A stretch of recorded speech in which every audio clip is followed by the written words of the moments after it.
अस्सलाम वालेकुम व्यूअर्स, आज हम बात करने वाले हैं ब्रासपेन सिरप के बारे में। इसकी जो मुकम्मल डिटेल है वो मैं इंशाल्लाह आपको इस वीडियो में प्रोवाइड करूंगा, तो आपसे रिक्वेस्ट है कि आपने वीडियो को लास्ट तक देखना है। दोस्तों, ब्रासपेन सिरप एक हर्बल मेडिसिन है जिसमें बेसिकली आईवी लीव्स का ड्राई एक्सट्रैक्ट शामिल किया गया होता है। बात करते हैं इसके इंडिकेशन एंड यूजेस की। दोस्तों, जैसा कि ब्रासपेन सिरप बेसिकली एक कफ सिरप है, तो ये catarrhal disease of respiratory tract में यूज़ होता है। आपका जो रेस्पिरेटरी ट्रैक है उसमें कहीं पे जो है वो म्यूकस की कैविटी बन जाए, जिसकी वजह से जो है सांस की नालियाँ तंग हो जाती हैं और उसके रद्देमल में हमें खांसी होती है। ये उस सूरत में यूज़ किया जाता है।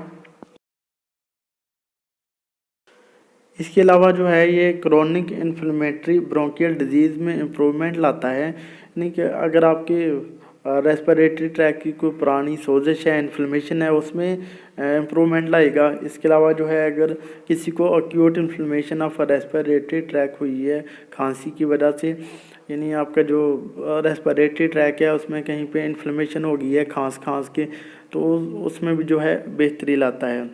बेसिकली ये कफ के लिए यूज़ होता है, उसके जो कॉम्प्लिकेशन वगैरह होती हैं उनमें रिलीफ मुहैया करता है।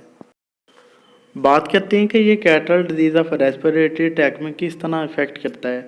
तो दोस्तों, ये सिक्रिटोलिटिक के तौर पे इफ़ेक्ट करता है, यानी जो मज़ीद सिक्रीशन है म्यूकस की उसको बंद कर देता है।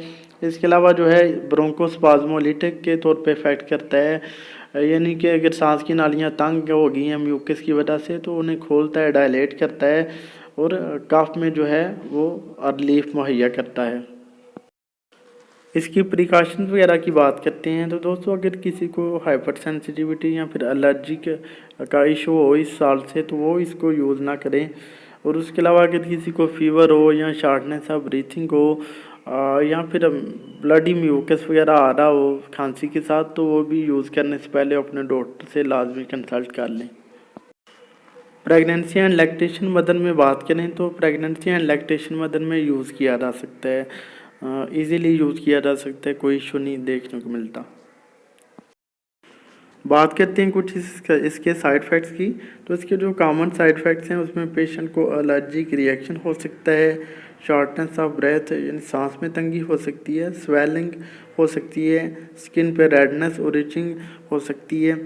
और इसके अलावा जो है जो अनकॉमन साइड इफ़ेक्ट्स हैं उसमें पेशेंट को नोज़िया एंड वॉमिटिंग हो सकता है, यानी उल्टी और मतली आ सकती है, डायरिया हो सकता है, यानी पेचिस लग सकती हैं। और उसके अलावा जो है ये लैक्सेटिव इफ़ेक्ट भी रखता है क्योंकि इसमें सार्बिटोल शामिल किया गया होता है। तो अगर इनमें से कोई भी साइड इफ़ेक्ट्स आपको देखने को मिलते हैं तो फौरी तौर पे सिरप को बंद करें, वो अपने करीबी डॉक्टर से कंसल्ट करें। इसकी डोजेज की बात कर लेते हैं तो एज वाइज जो है इसकी डोज रिकमेंड की जाती है, जैसा कि जो 6 साल से छोटे बच्चे हैं उन्हें 2.5 ml यानी आधा चाय का चमचा जो है दिन में 2 दफ़ा यूज़ करवाया जा सकता है।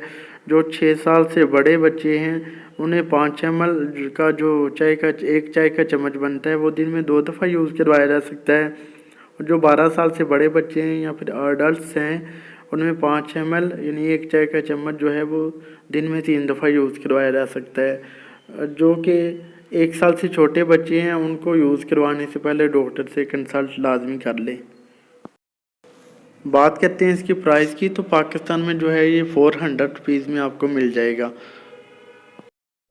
ये था एक छोटा सा ट्यूटोरियल ब्रासपेन सिरप का। उम्मीद है आपको हमारी वीडियो पसंद आई होगी।